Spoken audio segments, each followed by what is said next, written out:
결심하고 가나안을 떠나지 않으려고 하는 가나안 족속들, 또 그들과 함께 살아야 하는 이스라엘 민족들, 우리 역시 그러한 환경 가운데 있죠.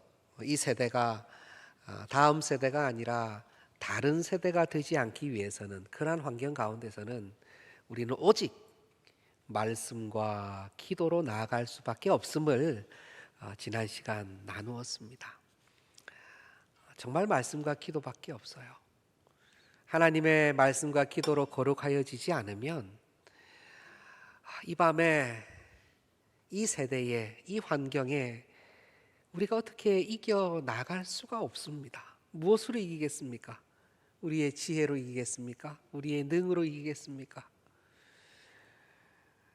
그러나 사사기가 계속되면서 우리의 마음은 본문 자체로는 점점 무거워지는 느낌도 있습니다. 이스라엘은 이미 다음 세대가 아닌 다른 세대가 일어났다고 말씀을 드렸죠. 신앙의 계승이 순적하게 이루어지지 않았음을 보여줍니다. 오늘 본문 1절을 보시면 바로 그 신앙의 계승이 일어나지 않았다는 표현을 다른 말로 얘기하고 있는데요. 제가 읽어보겠습니다. 여호와께서 가나안의 모든 전쟁들을 알지 못한 이스라엘을 시험하려 하시며, 가나안의 모든 전쟁들을 알았던 이스라엘이 있습니다. 그러나 이 다른 세대는 가나안의 모든 전쟁들을 알지 못했어요. 전쟁들을 알지 못했다는 얘기는 바로 그때 역사하셨던 여호와 하나님의 영광과 기적의 역사도 경험하지 못했다는 거예요. 난세에 영웅이 난다고 합니다. 전쟁 중에 걸물이 나오죠. 그러나 전쟁 중에, 어려움 중에 여호와 하나님의 역사가 보여지고, 그것이 은혜가 되고, 그것이 우리의 기억의 증거가 되는 것입니다. 저는 나중에 한번 사진을 한번 보여드리고 싶은데, 이미 많이 보신 사진일 수 있어요. 저희의 마음을 굉장히 두드렸던 사진 하나. 그 마룻바닥에 무릎을 꿇고 한 아이를 업고 기도하던 그 어머니의 사진을 잊을 수가 없습니다. 그 앞에는 멍하니 그 어머니가 기도하는 모습을 보고 있던 아이의 얼굴도 기억이 납니다. 무엇이 그렇게 한스럽고 어렵고 힘들어서 그렇게 기도 시간에 무릎을 꿇고 한 아이를 업고 하나님 앞에 그렇게 울었을까? 그러고 보면 우리 전후 세대의 어머니들, 그때의 신앙의 선배들은 그 참담하고 어려운 지경을 겪어내면서 역사를 다 온몸으로 감내해 가면서 마룻바닥에 앉아서 하나님의 은혜를 구했던 거예요. 하나님, 이들을 어떻게 합니까? 이 자녀들을 어떻게 길러냅니까? 우리는 어떻게 살아갑니까? 우리의 선배들이 받은 그 은혜는 그 참혹한 역사 가운데, 그 삶 가운데 하나님 앞에 기도하며 밤을 뚫는 기도로 나아가는 그 기도 중에 있었던 것입니다. 오늘날 그 역사를 기억하면서 많은 사람들이 찬반을 많이 얘기를 해요. 무엇이 옳았다, 무엇이 옳지 않았다, 무엇이 정의로웠다, 무엇은 정의롭지 않았다. 이 사람은 영웅이고 이 사람은 간신이고, 이 사람은 너무너무 잘했고 이 사람은 너무너무 못했고. 그런데요, 우리는 역사를 바라볼 때 하나님의 관점에서 바라봐야 됩니다. 과연 100% 잘한 사람이 있고 100% 못한 사람이 있을까 하는 생각도 들어요. 바르다, 바르지 않다의 기준은 과연 무엇인가? 정의롭다, 정의롭지 않다의 기준은 무엇인가? 언론이 얘기하는 발음과 그냥 일반 세속 문화가 얘기하는 발음이 우리의 발음일 수가 있습니까? 그럴 수는 없거든요. 제가 무엇을 말씀드리고자 하냐면, 그때에 계셨던 분들은 그 혹독한 어려움을 몸으로 감내하면서 주님께 매달렸는데, 지금은 그 어려움을 몸으로 감내하는 것이 아니라 머리로 이해하고 판단하고 맞다 틀렸다를 밝히고 싶은 거예요. 그것이 드라마나 영화로 나오면 이 사람 맞다 틀렸다, 더 나쁘다 조금 덜 나쁘다, 이걸 막 판단하는 분들은 전쟁을 경험한 사람들이 아닙니다. 그 중에 역사한 하나님을 경험한 사람들도 아니에요. 그저 지금의 잣대와 생각으로 판단하고 옳다 그르다를 말하고 싶을 뿐이에요. 그게 아쉽다는 것입니다. 가나안의 모든 전쟁들을 알지 못한 이스라엘이었어요. 신앙의 계승이 이루어지지 못했습니다. 그들이 만약 그것을 노래라도 지어서 그의 후손들에게 알려줬다면, 찬양시라도 전해서 하나님의 능력을 알려줬다면 혹 그들이 노래하였을지도 모르겠어요. 그러나 후손들은 받지 못하였습니다. 그저 이 상황이 된 것을 그대로 받은 것뿐이에요. 아하, 블레셋 사람들이 저기 같이 있네? 시돈 사람들이 우리랑 같이 섞여 있네? 그들의 문화가 우리를 침범을 하네? 나도 어떻게 해볼까? 같이 가서 놀까? 도망갈까? 싸울까?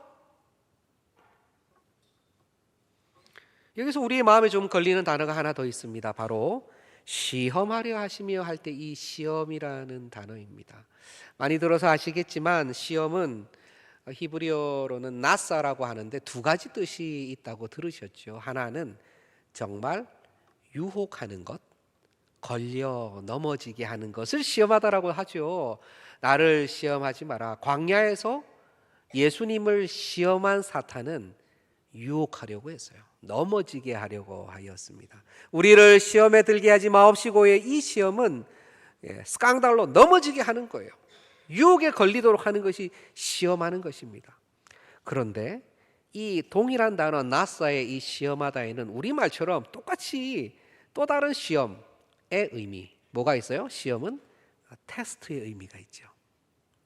진짜 이 시험의 의미가 있어요. 테스트는 일반적으로 테스트는 이거 잘하게 하려고 테스트를 합니까? 못하게 하려고 테스트를 합니까? 잘하게 하려고 테스트하는 거예요. 잘하나 못하나 해서 이 테스트를 함으로 말미암아 내가 어떤 수준에 있는지를 파악하게 되고, 내가 어느 정도 하는지도 알게 되고, 가르치는 자도 알게 되고 배우는 자도 알게 되고 해서 이 시험을 통해서 더욱더 더 잘할 수 있도록 목적하는 것이 이 시험하다의 의미, 나사의 의미이기도 합니다. 성경에서 용례를 쫙 살펴보면요, 한 20% 정도가 안 되게 바로 유혹하다, 그리고 걸려 넘어지게 하다라는 뜻으로는 한 20% 정도 쓰여요. 나머지 80%는 다 뭘까요? 진짜 테스트하다, 시험하다, 확인하다, 이렇게 보시면 됩니다.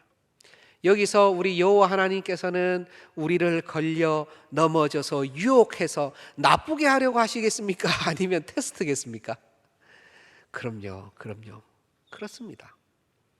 우리 하나님께서 우리를 테스트 하신다는 것은 더 좋은 것으로 주시기 위하여, 우리를 확인시켜 주시기 위하여, 어떠한지를 보여주시기 위하여 우리를 테스트 하십니다. 이 땅에 결심하고 남아있도록, 가나안 족속이 그렇게 남아있도록 한 것은 우리의 잘못이에요. 아담이 선악과를 먹고 저주를 받은 것은 하나님의 잘못입니까? 아니에요. 아담의 잘못이에요. 아담의 죄입니다. 아담이 죄를 지었을 때 우리가 인류로 대별할 게 아니라 바로 내가 그의 허리에 있었다라고 로마서는 얘기합니다. 내가 죄를 지은 것입니다. 아담의 죄로 말미암아 저주가 들어온 것처럼 이방 민족들이 여기서 끝까지 남아있는 것, 가나안 땅에 남아있는 것, 우리 옆에 상존하고 있는 것, 누구의 부족함이냐? 우리의 부족함, 우리의 연약함이에요. 그런데 우리 하나님께서는 이것들도 다 사용하셔서 어떻게 하십니까? 우리를 더욱 잘 되게 하시려고 하시는 거예요. 우리 이걸 잘 알고 계셔야 됩니다. 하나님은 결국 우리의 훈련과 성장과 변화와 주님 앞에서의 점차 달라짐을 통해서 영광을 받으시는 거예요. 이미 주님의 자녀입니다. 이미 주의 것이에요. 그런데 이 땅에서 우리가 이렇게 분투하며 살아가는 것은 다른 목적이 아닙니다. 그의 이름을 찬송하기 위해서, 영광 돌리기 위해서. 어떻게 찬송하고 어떻게 영광 돌려요? 우리의 입으로 찬송하고 우리의 입으로 영광을 돌리지만 우리의 삶의 모습을 통해서, 생애를 통해서 영광을 돌리고 찬송 올려드리는 거예요. 그게 우리의 할 일이에요. 얼마나 고귀한 일입니까? 얼마나 존귀한 일이에요. 평생을 통해서 우리 주님 올려드리고 찬송하는 역할을 우리는 맡았어요. 우리는 그저 와서 힘을 내서 살다가 겨우 버벅버벅 살아내다가 그러다가 이 세상 떠나는 존재가 아니에요. 주님께 영광 올려드리는, 삶을 통해서 올려드리는 존재라는 거죠. 그러기 위해서는 우리는 테스트가 필요합니다. 그래서 오늘 말씀의 제목은 처음에 말씀 안 드렸는데 인생은 테스트다입니다. 인생은 테스트다. 우리의 인생은 테스트예요. 하나님께서 이것을 통해서 영광 받으시기로 결정하셨어요. 사사기 3장 2절을 제가 한번 읽어보겠습니다. 이스라엘 자손의 세대 중에 아직 전쟁을 알지 못하는 자들에게 그것을 가르쳐 알게 하려 하사, 이렇게 나오죠. 하나님의 본래 목적이 아주 명확하게 나옵니다. 전쟁을 알지 못하는데 이를 통해서 가르쳐 알게 하려고 하시는 것이 지금 목적이에요. 전쟁을 가르쳐 주시겠다는 거예요. 왜요? 그를 통해서 여호와 하나님의 역사, 나의 역사를 보라는 겁니다. 그리고 나에게 오라는 거예요. 나를 찬양해라는 거예요. 그것이 너희의 할 일이라. 내가 너를 찬송하게 하려 너희를 창조하였노라라는 이사야서의 말씀처럼 우리 주님은 주님의 목적에 따라서 주님이 원하시는 대로 이끌어 가시고 계십니다. 우리는 전쟁을 알아야 돼요. 전쟁을 경험해야 돼요. 그리고 그 중에 여호와 하나님의 역사를 보셔야 됩니다. 아무것도 경험하지 못하고 하나님의 은혜와 역사도 경험하지 못하면요, 습관으로는 가지만 이 10년 가운데, 마음 가운데 은혜가 차고 넘치지 않아요. 저는 지금 우리 중직자분들, 장로님들 신방을 하면서 정말 은혜를 많이 받아요. 말씀을 들으면서 정말 한 분 한 분 모든 장로님들 간증이 없으신 장로님이 없어요. 이전에 하나님께서 정말 아무것도 없는 중에 그저 한 분 알아서 시작을 어떻게든 그냥 맨땅에 헤딩하듯이 해봤는데, 또 어떤 사업이나 이런 부분을 어디서 이렇게 시작해봤는데 하나님께서 그렇게 은혜를 주시고 이끌어 주시고, 어려울 때도 있었고 힘들 때도 있었고 너무 괴로울 때도 있었는데 지금 와서 보니 이렇게 아이들 다 성장하고 우리 거뜬히 살아왔고 얼마나 감사한지. 지금도 뭐 잘 보이는 건 없지만 이때까지 이끌어 주신 하나님이 이후로도 그렇게 이끌어 주시지 않겠습니까 하는데요, 마음에 그냥 뭉클한 거예요. 그렇죠. 전쟁을 경험하셨어요. 인생에 쓴 마라와 같은 그러한 인생 중에서 생수를 부어주시는 여호와 하나님을 경험한 것입니다. 여기 앉아 계신 모든 주의 백성들도, 사랑하는 동산의 권속들도 저는 그러하리라 생각합니다. 하나님께서 어떤 은혜를 주셨어요? 물으시면 아마 강단에 올라오셔서 한번 말씀해 보세요. 그러면 마이크 탁 잡으시고 1시간 넘게 하나님께서 저의 인생 가운데 이렇게 역사하셨습니다라고 간증하실 수 있을 거예요. 그러나 한편 바로 이곳에는 또 이 말씀을 듣는 많은 분들 가운데서는 여전히 그 10년 가운데 하나님 내게 은혜를 주시옵소서, 하나님의 역사를 보여주시옵소서, 내가 너무 마음이 가난합니다, 내 마음이 너무 황량합니다, 내 마음이 너무 힘듭니다. 아까 우리 목사님들 기도해 주실 때 말씀하셨던 것처럼 많은 우울감과 또 공황의 증세와 여러 가지 중독의 문제들로 인해서 고민하고 아파하는 우리의 지체들도 많이 있습니다. 이전에 주님께서 보여주셨던 그 은혜와 능력이 나에게 감사의 고백으로 지금 역사하지 않는 것 같고, 지금 나에게 지금 둘러싸고 있는 것은 다 나를 공격하고 있는 것 같고, 하나님은 그저 나를 내버려 두시는 것 같고, 그냥 내가 잘못했기 때문에 나를 징계하시는 것 같은 그러한 마음을 가지고 계신 지체들도 있으시다는 거예요. 저는 오늘 말씀을 통해서 아버지 하나님의 마음을 잘 알게 되는 그러한 시간 되기를 간절히 소원합니다. 하나님이 가나안 족속을 이스라엘에게 남겨두신 이유는 명확합니다. 바로 전쟁을 경험하며 여호와 하나님을 경험해야 됩니다. 시험을 통해서 강해져야 합니다. 시험을 통해서 배워나가야 돼요. 아무리 잘 준비해도 테스트 한 것하고 안 한 것하고는 천지 차이예요. 너무 잘 아실 거예요. 시험은 치면 칠수록 치기가 싫은 게 시험이에요. 나이가 들어서 학교 다 끝나고 뭐가 제일 좋아? 시험 안 쳐서 좋아하시는 분 많아요. 이제 나보고 시험 치라는 사람 없어. 근데 인생의 시험은 계속되죠. 오히려 가만히 생각해 보면 어릴 때 공부만 시험 치는 게 너무 좋았겠다 하는 생각이 들 정도로 인생의 시험은 너무나 많고 다양합니다. 아무리 뛰어난 격투기 선수라도 실전을 뛰지 않고 연습만 계속한다면 많이 부족할 거예요.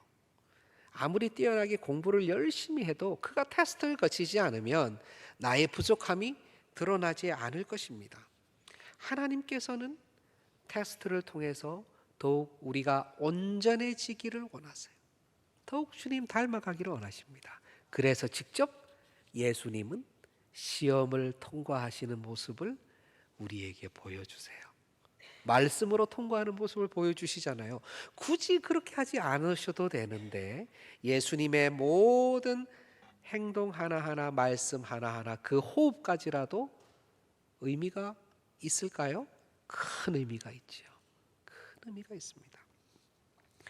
하나님께서는 우리들이 결국 이 말씀을 순종하는지 안 하는지를 알아보고자 하셨어요. 사사기 3장 4절을 제가 읽어보겠습니다.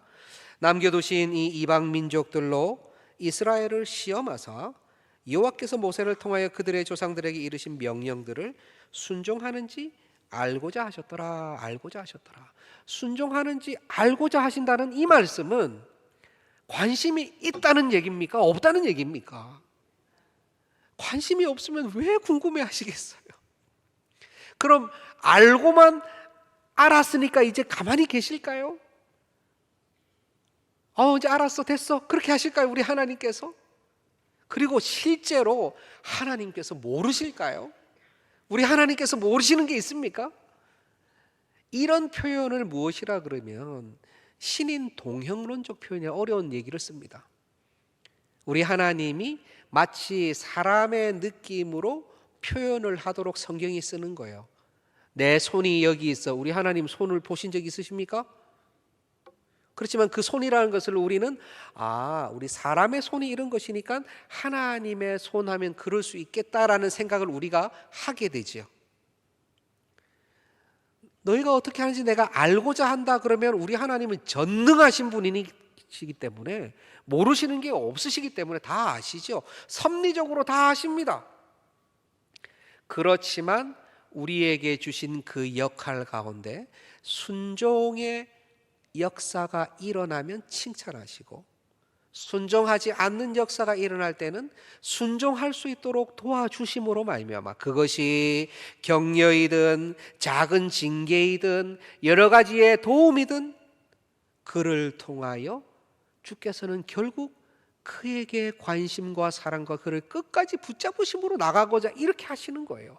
이 말씀을 우리 하나님 너무 섭섭하다. 어떻게 그냥 시험하려고 이렇게 어떻게 하는 게 보자 이런 느낌으로 우리를 보실 수가 있나? 나를 보실 수가 있나? 그렇게 보면은 아버지 하나님을 크게 오해하는 것입니다. 주님의 말씀처럼 해치지 않은 데서 모으는 자가 우리 하나님 아닙니까? 라고 마치 얘기하는 것과 똑같은 거예요. 해치지도 않고 모으려고 하면 그거 완전 나쁜 사람 아닙니까? 나쁜 사람이죠. 꽁으로 먹으려는 것이죠. 우리 하나님이 그런 사람이다라고 오해할 수 있다고 예수님은 달란트 비유에서 말씀을 해주신 거예요. 아닙니다. 주님은 정말 이스라엘 백성을 택한 족속으로 알고 사랑하고 끝까지 붙드시기를 원하셨어요. 붙드셨어요. 그 이스라엘 족속, 아담의 후손, 아브라함의 자손, 지금은 누굽니까? 우리예요. 우리라고요. 민족적 이스라엘을 포함하여 그것이 훨씬 확장되어서 영적 이스라엘, 주님의 자녀 아브라함의 자손은 지금 여기 앉아 계신 동산의 모든 권속인 거예요. 주님은 우리를 지금도 보시며 순종하기를 원하십니다. 지금도 이 모든 상황을 알고 계세요. 그 누구보다 우리 각자의 상황을 더 잘 알고 계신 거예요. 그런데 이스라엘 백성은 어떻게 했어요? 이스라엘 백성은요, 사사기 3장 5절 6절 제가 다시 읽어볼게요. 그러므로 이스라엘 자손은 가나안 족속과 헷 족속과 아모리 족속, 브리스 족속, 히위 족속, 여부스 족속 가운데서 거주하면서 그들의 딸들을 맞아 아내로 삼고 자기 딸들을 그들의 아들들에게 주고, 그리고 나서 또 어떻게 했습니까? 그들의 신들을 섬겼더라. 주여, 우리 하나님께서 이렇게 해놓으신 역사에 대한 이해는 하나도 없는 거예요. 첫 번째, 우리 조상, 나의 부모, 내가 잘못해서 지금 저기 가나안 족속들이 여기 있구나 하는 생각을 하지 않는 겁니다. 두 번째, 바로 이들을 통해서라도 하나님께서는 나의 순종과 나의 역사, 내가 주님 앞에서 올곧게 나가는 것을 받기를 원하신다라는 생각 하나도 없는 거예요. 어쩔 수 없다, 우리 같이 살게 되었어. 그럼 어떡하지? 그럼 잘 살아보세. 우리의 딸들을 주고 그들의 아들들을 데려오고 딸들을 데려오고 하는 것은요, 하나가 된다는 거예요. 하나가 된다는 것입니다. 한 가정을 이룬다는 거예요. 한 가정이라는 의미는 하나가 된다는 거예요. 그럼 하나가 되었으면 어떤 사람은 그쪽 신을 섬기기도 하고 어떤 사람은 여호와 하나님을 섬기기도 해야 될 텐데, 이것도 일향 여호와 하나님을 섬기는 것은 없고 다 그들의 신들을 섬겼다는 것입니다. 너무나 가슴 아픈 현실이죠. 저는 이러한 상황이 왜 이렇게 일어났을까? 왜 이런 역사가 일어났을까? 오늘 바로 다른 얘기가 아니에요. 바로 지금 여기 얘기입니다. 현대, 지금 이 살아가는 우리 젊은이들과 우리 성도들의 삶 가운데 일어나는 일이에요. 많은 사람들이 이방신의 이방 문화와 이방이 생각하는 가치와 재정과 건강과 자녀에 대한 기준과 많은 부분들요, 우리의 가치, 우리의 문화, 주님께서 주시는 기준 말고 그들의 기준을 꽉 붙잡고 있는 경우가 너무 많아요. 함께 살면서 그들이 숭배하는 배금주의가 나오는 것이고요, 자기 몸을 극도로 사랑하는 자기중심주의의 이기주의가 드러나고 있는 것이고요, 함께 한다는 그러한 가치보다는 개인을 중요하는 개인주의가 더욱더 활발히 일어나고 있는 거예요. 그게 교회도 예외가 아니라는 것입니다. 왜 그럴까요? 왜 우리는 그들을 우리 쪽으로 끌어들이지 못하고 우리는 왜 그들에게 끌려가는 형국처럼 보일까요? 그들의 문제는 아닙니다. 그들은 원래 그렇거든요. 그들은 원래 그냥 그대로 있어요. 그들은 끌어들이려고 하지도 않고 침범하려고 하지 않을 수도 있어요. 그러나 우리가 보기에는 우리를 침범하는 것 같기도 하고 우리가 거기에 끌려가는 것 같기도 해요.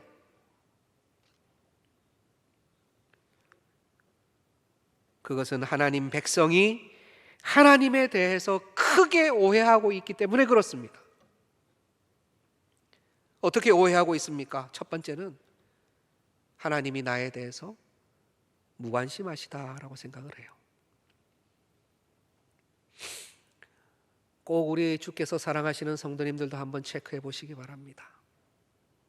하나님, 동산교회는 사랑하시는 것 같아요. 네, 우리 구역장님도 사랑하시는 것 같아요. 우리 선생님도 사랑하시는 것 같아요. 보니까 너무 은혜를 많이 누리고 사랑하시는 것 같아요. 그런 하나님, 왜 저만 사랑하지 않으세요? 하나님, 왜 저는 돌봐주시지 않는 것 같아요? 하나님, 저한테 무관심하신 거 아닙니까? 제가 오래 기도했는데 왜 응답해 주지 않으세요? 이렇게 구체적으로 묻지는 않지만 우리의 마음 가운데 지난주에 설교 나눈 것처럼 하나님에 대한 섭섭함이 있을 수 있다는 거예요. 하나님에 대한 오해는요, 무서운 결과를 낳습니다. 우리 하나님, 결단코 나에 대해 무관심하지 않으십니다. 내가 나에 대해서 더 무관심해요. 내가 내 자신에 대해서 더 무관심해요. 나의 영적 상태에 대해서 무관심해요. 나의 실제적 건강에 대해서도 무관심해요. 그래서 건강을 해칠 때가 많아요. 저도 지금 코맹맹이 소리 지금 계속 나는데 하나님 앞에서 잘 건강 추스리지 못한 거 회개하고 있습니다. 내가 나에 대해서 잘 모르고 내가 잘 주님 앞에서 무관심하죠. 실제로 주님은 나를 위해서 핏값을 주셨기 때문에, 나를 위해서 생명을 주셨기 때문에 무관심하실 수가 없어요. 그걸 우리가 알아야 됩니다. 그걸 우리 알아야 돼요. 정말 하나님 앞에 한번 여쭤보시기 바랍니다. 하나님, 제가 정말 하나님 사람입니까? 하나님 자녀입니까? 주님, 저를 위해서 돌아가셨죠? 그러면 주님, 저 지금 돌봐주시기를 원하시죠? 주님, 조금만 보여주십시오. 제가 너무 부족하고 연약해서 주님께서 돌봐주시고 이끌어주시는 걸 제가 알아채지 못할 때가 너무 많아요. 하나님, 나를 불쌍히 여겨달라고 오히려 기도하시기를 바랍니다. 하나님께서 그렇게 기도하고 간구하고 보여달라는 분에게, 그런 성도에게, 그 자녀에게 보여주시지 않겠습니까? 보여주세요. 지금까지도 보여주셨어요. 지금까지 지내온 것 주의 크신 은혜라. 우리 그 고백이 진짜 우리의 고백이잖아요. 저도 상상을 못 하겠어요.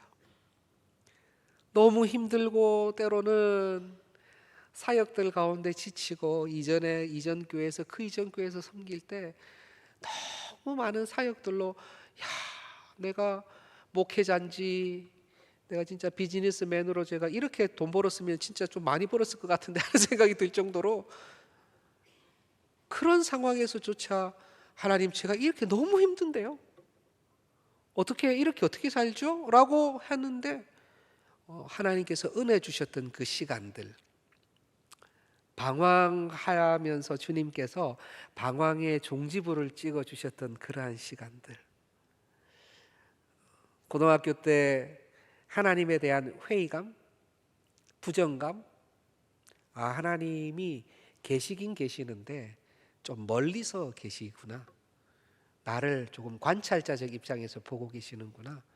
사람의 인생이라는 게 그냥 살아가다가 뒤섞여서 이렇게 살고, 잘 되는 사람 잘 되고 안 되는 사람은 안 되고, 그냥 나도 그렇게 살다가 좀 세상 말로 운이 좋으면 잘 될 수도 있고, 아니면 그냥 일찍 그냥 잘 안 될 수도 있고, 하나님은 계신 것 같은데, 그러나 나를 보고 계신 것 같은데 굳이 관여는 하지 않으시고 멀리서 바라보면서 그냥 그렇게 계신 분 아닐까라는 생각이 고등학교 2학년 때부터 들기 시작했어요. 제가 그때 책을 많이 읽었습니다. 무슨 질문들, 성경에 대한 질문들, 수많은 질문들이 있었는데요. 죄송합니다만 그때 막 이렇게 제가 여쭤보고 그러면요, 많은 우리 목사님들이 또 그 당시에 저랑 함께 계셨던 전도사님들이, 도훈아, 믿음이 없어서 그래, 믿음이 없어서. 그런 질문들은 믿음이 생기면 다 해소가 되는 거야. 그게 정답인데, 정답은 맞는데 그 당시에 저에게는 무엇이라 할까, 좀 회의감을 더했다 그래야 할까요? 그랬던 것 같아요. 그래서 저는 훈련을 하다 보면은 우리 특별히 집사님들이나 우리 청년들이 질문들을 많이 해오고 받습니다. 그러면 저는 그 질문에 대해서 제가 삶을 통해서 신앙을 통해서 주님께서 알려주셨던 것에 대해서 다 정말 같이 나눠요. 굉장히 크게 해소가 되는 부분이 많아요. 제가 너무 궁금증이 많아서 신학교 갔을 때 저는 공부하면서요, 하나님께서 주시는 희열을 느꼈어요. 정말 희열을 느꼈어요. 왜 그러냐면 제가 궁금했던 것을요, 1세기 학자들도 궁금해했더라고요. 내가 너무너무 이건 이해가 안 된다 하는 것을 그 사람들도 보니까 그 고대 문서에 이해가 안 된다고 적어놨더라고요. 그런데 그들 나름대로의 이해가 안 되는 것을 어떻게든 성경 안에서 이해하려고 노력한 흔적들이 남아있고 그 결과까지 남아있더라고요. 끝까지 가보니까 믿음이 맞아요.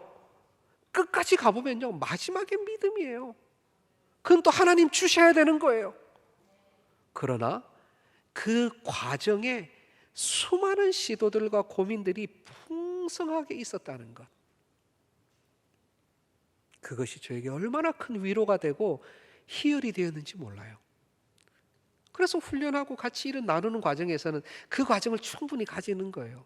저도 얼마나 기쁘고, 질문하는 분도 그 질문이 우스운 질문이 아니라, 믿음 없는 질문이 아니라 정말 그 질문을 통해서 믿음이 한 단계 더 나아갈 수 있다는 거지요. 시험은 그래서 필요합니다. 테스트는 그래서 필요해요. 방황요, 때로는 필요합니다. 너무 방황 안 하면 저는 좀 겁나요. 무조건 다 믿습니다 그러면은, 그러면은 1 더하기 2가 4라고 해도 믿으실까? 아니잖아요. 우리 하나님께서는 우리의 이성과 이지를 근거로 하시되 그것을 뛰어넘는 믿음을 주시는 거예요. 다 무시하고 믿음을 주시는 게 아닙니다. 과학은 하나님 거 아닙니까? 과학도 다 하나님 거예요. 수많은 기술들도 다 주님 안에 있는 거예요. 우리 주님은 이상한 천옷 입고 다니시는 그런 분으로 생각하시면 안 돼요. 모든 충만 중에 충만이 우리 영광의 하나님이십니다. 그러나 그러한 놀라운 문명과 과학의 발전도 주님한테는 발끝 때만도 못한 거예요. 그 정도로 초월해서 계신 겁니다. 그걸 우리가 알아야 돼요. 하나님에 대한 오해, 무관심이에요. 우울감이 크게 있으신 분들이 있습니다. 태생적으로 우울감이 있을 수도 있어요. 우울증은요, 어떻게 보면 그냥 병입니다. 그런데 그것이 만약 심리적으로 또는 마음으로 기인한다면 우리 하나님께서는 그것이 말씀으로, 기대감으로, 소망으로 채워지기를 원해요. 우울감이 깊은 분들이 말씀으로 채워지면 그 우울감이요, 장점으로 바뀝니다. 그것이 하나님의 은사로 바뀌어요. 어떤 은사로 바뀌는 줄 아세요? 또 다른 우울감을 가지신 분을 위로할 수 있어요. 고민하고 걱정하고 염려하는 분들을 안아줄 수 있어요. 너무나 이해가 돼요. 으쌰으쌰해서 힘내서 나가시는 분들은 이해 못합니다. 왜 이렇게 저렇게 앉아서 힘들게 살지? 그냥 탁 차고 나가면 되잖아. 그게 탁 차고 나가는 게 안 되니까 그런 거예요. 그런데 그런 분들이 또 일을 하면은 탁 차고 나가시는 분들이 뒤에 다 흘려놓은 거 주섬주섬 다 챙겨가지고 다 일을 만들어내요. 교회 안에는 모든 분들이 필요해요. 앞에서 깃발 흔드시는 분이 필요하고, 그 밑에서 깃발 잡고 있는 분이 필요하고, 맞죠? 그러다 깃발 너무 세게 흔들어서 떨어지면 가서 주워올 분도 필요해요. 다 각자의 은사 주신 대로, 하나님께서 역할 주신 대로 그렇게 나가면 되는 것이거든요. 우리 사랑하는 성도님들 가운데, 혹 심령 가운데, 성도님들의 자녀 가운데 혹 고민과 우울감으로 힘들어하고 계신 분이 있다면 정말 말씀으로 축복해 주시고 기도해 주시고 계속해서 말씀과 기도의 자리에 함께 할 수 있도록 권면해 주시기를 바랍니다. 저 역시 태생적으로 우울감이 깊은 사람인 것 같아요. 많은 말씀들, 고민들, 유명한 목사님들 말씀, 곽선희 목사님, 김소택 목사님 어릴 때부터 저희 모친께서 많이 들으셨기 때문에 저도 많이 들었어요. 들으면서 장점과 단점, 아쉬운 부분, 이것은 논리적으로 이해되지 않는 부분들에 대해서 혼자서 고민했지만 이야기하면 믿음 없다 그러시니까 이야기를 안 했어요. 근데 보니까 저가 그런 성향이었던 것 같아요. 그런데 그런 사람도 하나님께서 은혜를 주시니까요, 힘들고 어려워하는 횟수나 시간은 있을지언정, 지금도 그러한 시기가 있을지언정 곧 하나님께서 은혜로 채워주세요. 얼마나 감사한지 몰라요. 얼마나 감사한지. 성령 안에서 하나님께서 관심이 없다 생각하시는 분들은 꼭 들으셔야 됩니다. 또 하나님께서 혹 나를 징계하신다 생각하시는 분들이 있을 수 있어요. 절대 아닙니다. 징계는요, 이 땅에서 받는 게 아니에요. 징계라 함은 영원한 징계를 의미하는 것입니다. 예를 들어 내가 불에다가 손을 넣었는데 손이 데었어요. 징계입니까? 그걸 징계라고 할 수 있습니까? 그것은 자연현상의 결과예요. 내가 게을렀어요. 게을러서 일을 망쳤어요. 징계입니까? 아닙니다. 애매히 고난을 당하면 징계라고 생각할 수 있다고 베드로 사도는 얘기합니다. 그러나 애매히 고난을 당하는 것도 징계가 아니에요. 고난이라는 것은 순수하게 그분을 위해서 허락되는 경우도 있어요. 징계가 아니라 나의 연약함에 대한 결과일 수 있어요. 그럴 때는 하나님 앞에 살려달라고 기도하시면 돼요. 하나님 저를 왜 징계하십니까가 아니에요. 하나님 저를 좀 구해 주십시오. 살려 주십시오. 우리 성도는, 주의 자녀는 그렇게 할 작은 권리가 있습니다. 주님께서 핏값 주고 사셨기 때문에 너무 힘들고 기도가 안 되고 징계받는 것 같고 핍박받고 고난 속에 있다면 다른 기도하지 마시고 그냥 하나님 저 좀 살려주십시오. 살아서 우리 주님 주시는 사명 그냥 감당하고 주님 하라는 것 하다가 주님 뵙고 싶습니다. 주님 살려주십시오. 아니면 저를 데려가셔서 이 모든 것 아름답게 마무리하고 그냥 주님께서 안아주시든지 아니면 살려주시든지. 우리의 기도가 이렇게 기도가 될 때는요, 하나님께서 그 기도를 불쌍히 여기세요. 아유 버릇없다 말씀하지 않으세요. 우리가 주님의 자녀이기 때문에 그렇습니다. 저도 새벽에 밤에 기도를 할 때 저의 가장 주요한 기도의 고백이 주님 저를 불쌍히 여겨 주옵소서, 주님 저를 살려 주옵소서, 섬기는 사역을 살려 주옵소서. 이것은 영혼의 줄다리기입니다. 우리가 당기면 그들이 당겨오고 우리가 끌려가면 우리는 그들 쪽으로 가서 그들과 합해지는 거예요. 그들을 우리 쪽으로 당겨야 돼요. 치열한 영적 줄다리기입니다. 우리가 이때 무엇을 해야 돼요? 여호와 하나님을 오해하지 않고 하나님의 마음을 우리가 잘 알아야 돼요. 나를 향한 우리 하나님의 마음 뭡니까? 예레미야 29장 11절 말씀 한번 보겠습니다. 여호와의 말씀이니라 너희를 향한 나의 생각을 내가 아나니 평안이요 재앙이 아니니라 너희에게 미래와 희망을 주는 것이니라. 아멘. 망해가는 이스라엘, 예레미야가 본 것은 이스라엘의 멸망입니다. 그러나 여호와 하나님께서는 너희를 향한 내 생각을 안다. 너희를 향한 내 생각을 내가 안다. 평안이다.